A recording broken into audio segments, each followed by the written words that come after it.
ma-review. Yan. Then on nyo, On lang. pihitin nyo lang Oo. pa kanan, mabubuhay ng e-bike. Pero kailangan Mm-mm. pipindutin nyo dito sa unlock sign ng remote. Okay. Kasi hindi nyo siya pinindot, hindi pa rin siya tatakbo gawa ng auto lock na tinatawag. Oh, okay. Isang switch lang. Yun Ready pala na yun, siya, kahit pwede na-on na. mo na. Okay. Itong 00 to, dyan kayo magbibis ang bilis nyo. Nang takbo. Yes, oras na bukas yung unit. Haba ng kilometro na tinakbo niya, nare-record po dyan. Ito naman yung battery voltage, battery bar. Kung sakaling kailangan nyo mag-charge or magbibis kayo sa voltage, dito ma'am, huwag sa bar. Sa voltage, ano Sa po? voltage. Pagka siya ay 42 or 43 volts na while driving, ibig sabihin lobat na. Kailangan nyo na i-charge. Ano po? Tapos pagka full charge, 52 or 53 volts. Bali 10 volts lang yung difference pero equivalent yun sa 100% niyang full charge. Ano po? Dito yung accelerator, Yung kilometers per hour, kuya, gaano ka bilis yan? hanggang 32 lang ma'am yung Hanggang pinaka-top 32. speed. Okay, 32. Ito yung accelerator, dandahan siyang tumatakbo. Kailangan nyo kamay nyo dito magaan. Huwag yung basta nyo ganyan. pinihit. Ano po? Parang sa Kasi may Dandahan budyok lang. siya. Hindi naman siya yung dadamba. May budyok lang. Magulat kayo. Parang Parating lang lilipad yung ka. pinihit. Oo. Ano po? Tapos ito namang switch na to. Ganyan lang. Itong switch na to, pagka na-switch sa D, forward, drive. Pag R, reverse. Reverse. Walang tunog yung reverse ma'am, kaya make sure nyo kung saan kayo nakaselect bago kayo magpatakbo ng e-bike. Ano? Laging titingnan yan. Yes, yung iba kasi Yung akala- ilaw, Reverse. may pag switch reverse, dito. Wala siyang ilaw sa Ito reverse. sa drive.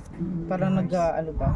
Make sure nyo lang kung saan kayo nakaselect. Ito naman yung speed selector nyo. Low, medium, high. Okay. Limiter siya ng speed ma'am. Yung low, 10 to 15 kilometer lang. Kahit naka full throttle kayo, kung saan siya nakaselect, nakalow lang hanggang siya. doon lang yun. Ano. 10 to 15 kilometer, yung medium hanggang 25, yung high hanggang 32, yun yung pinaka top speed niya. Oo, mabilis na yun. Yeah, siguro Pinakabilis pag na niya na sagad Yes na. po. Siguro pag umakyat doon sa San Carlos niya. Alam mo, no? paakyat I-high. San Carlos. I-high mo siya, kuya? Mas maganda naka-high, pero isa lang yung lakas niya sa ahon kahit naka-low or medium. Ganun. Okay. Si low na. Lagi na lang siguro ako medium mo na, kuya. Medium. Magsanay muna kay ma'am, low. Low. Low. Oo, tama. Ito naman yung switch ng ilaw.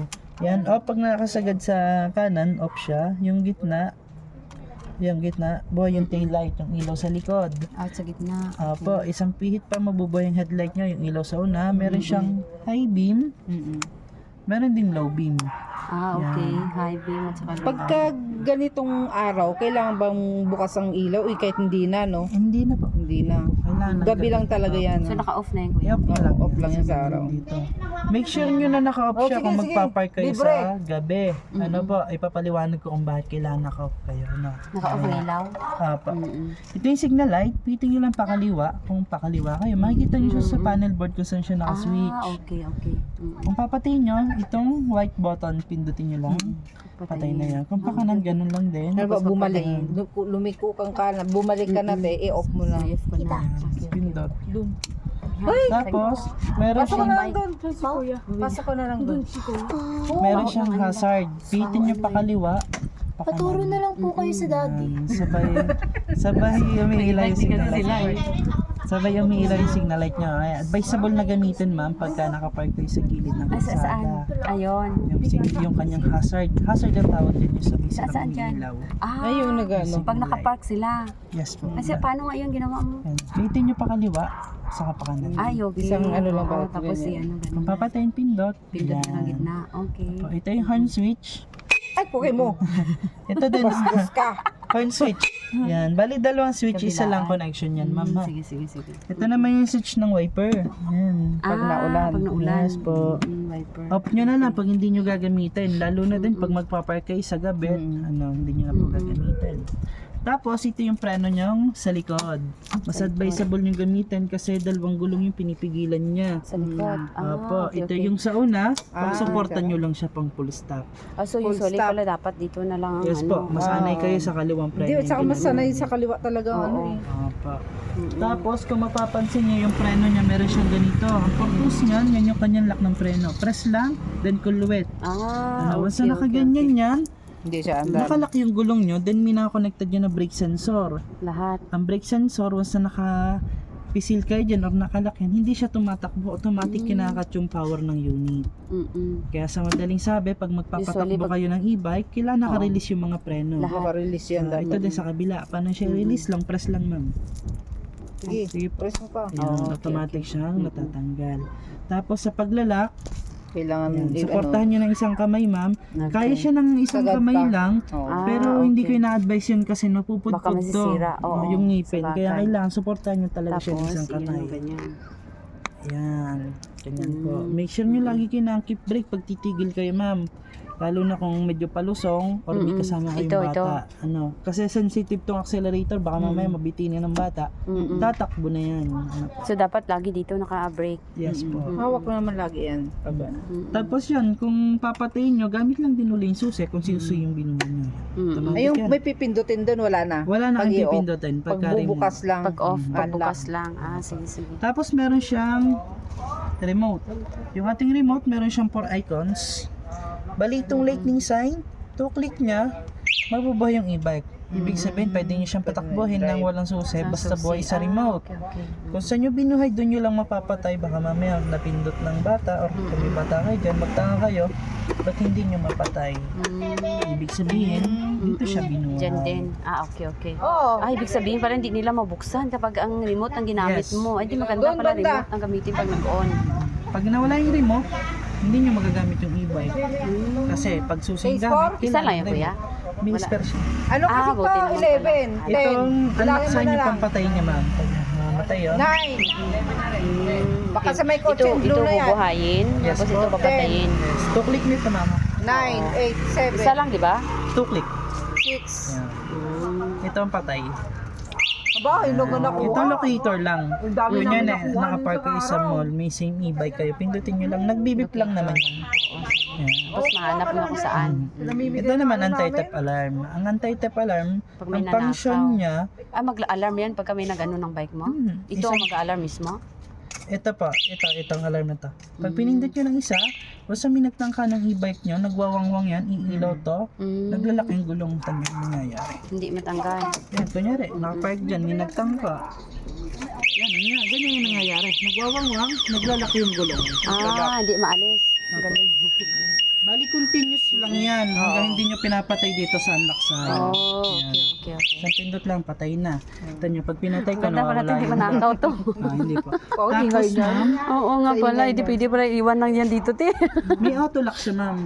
Ang auto lock naman, basta pinatay nyo yung e-bike, tutunog yan ng isang beses. Antayin nyo lang ha.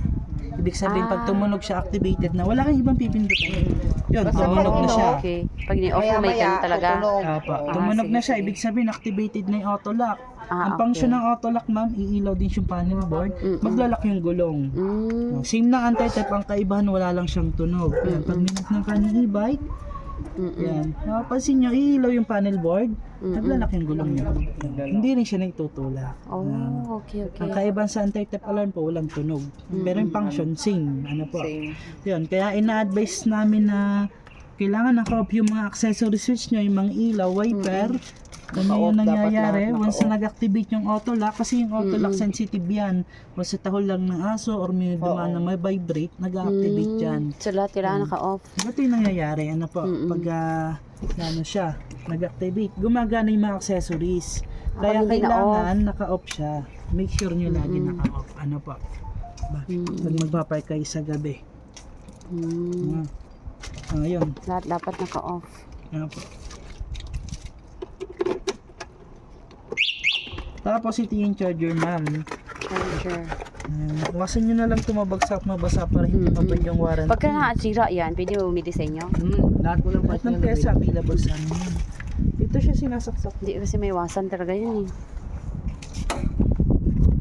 Saan? May pattern naman kung paano niya siya sinasaksak. Bukas sa ilalim. Saan siya? Saan yun? Yan, taas niya lang. Ay, saan yun kuya? Ito po. Ito po. Ayan. Saan? Ah, ito. Ayan. Ayun May po. pattern siya kung paano niya siya isasaksak. Ah, dyan ang pala. Sige, Parang okay. sa rice cooker. Parang kita ko na, oo. Yan. Saksak niyo sa unit. Dahil sa outlet. Pag hindi abot, pwede kayong gumamit ng Charger extension, oo. Yun nga Tapos eh. yun siya, ilaw siya ng red. Ibig sabihin nun ay charging. Kung color green, full charge. Ano Okay, po? okay. Batayan ko na Tapos lang. may maririnig kayong ingay dito. Normal lang yan kung ano exhaust fan. Inaabot yung init ng charger para maiwasan yung pagka-overheat or pagkasira. Ang regular charging, dahil naka-factory charge ang inyong e-bike, hindi siya full. 80% lang yung laman niya. Kung papansin nyo, 51 volts lang.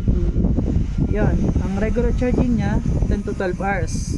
Then pagkatapos nun, 10 to 12 initial hours. charging po pala yun, 10 to 12 hours. Ang regular charging, 8 to 10 hours. Kunyari ma'am, nasa regular charging na kayong 8 to 10 hours. Napansin nyo yung charger kulay green na wala pang 8 to 10 hours, pwede nyo Tanggalin nang ko na. pulutin. Ibig sabihin, okay. pag nag-green, full charge na Full yun. charge na. Tapos, ang napakahalaga dyan sa pag-iingat ng battery, yung resting time niya. Yung resting time niya, before and after charging, at least 30 minutes to 1 hour dapat nare-rest. Ito.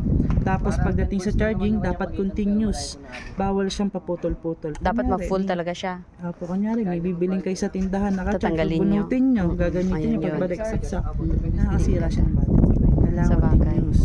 Kasi yung ating battery, may tinatawag siyang cycle. Yung life cycle niya, 400 charge, 400 discharge. So, sa binunot nyo, counted na yun. Sa pagcha-charge ang ingatan nyo, yun ang maintenance. Yung tinatagal ng battery, ma'am, nasa nagamit mo. Pero usually, tumatagal talaga yung battery. Pag tama yung paggamit, natagal siya ng 2 or hanggang 3. Okay lang. Magkano nga battery? 11K yata yun, di ba? 1,000 Oo. Kaya medyo ingatan po. Medyo mahal. Oo nga eh. Yan, ito yung Hindi sabi spelling asawa. niya, ma'am. Then ito yung isa. Ano Kung may yung tanong isa? kayo, ma'am.